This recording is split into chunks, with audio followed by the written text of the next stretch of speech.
বরিশাল এক নির্বাচনী এলাকা গৌরনদী আগুনঝরা নিয়ে গঠিত। আমি 1991 সন থেকে এই আসনে নির্বাচন করি। আমি দুইবার পার্লামেন্টে নির্বাচিত এমপি ছিলাম।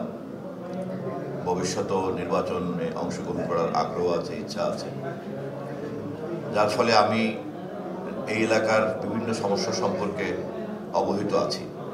এবং আমি যেহেতু খুবই নিবেদিত প্রাণ একজন রাজনৈতিক কর্মী, যে কারণে সমস্যাগুলি সম্পর্কে আমি বেশিরভাগ অবহিত।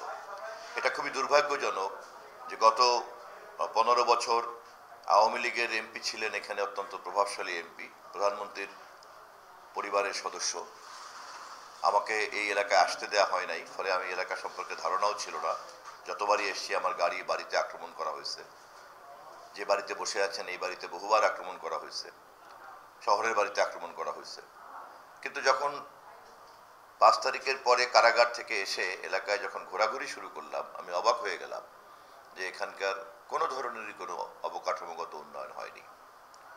বিশেষ করে পল্লী এলাকার যে রাস্তাগুলি, এমনকি পৌরসভার মধ্যেও যে রাস্তাগুলি, যা যেমন করে 2001-এর বেগম খালেদা জিয়া সরকারের আমলে আমরা উন্নয়ন করে গিয়েছিলাম, সেখানে দাঁড়িয়ে আছে। কোনো ধরনের নতুন কোনো অবকাঠামোগত উন্নয়ন আমি দেখিনি। 1-2টা ব্রিজের কাজ চলছে, তাও অসমাপ্ত।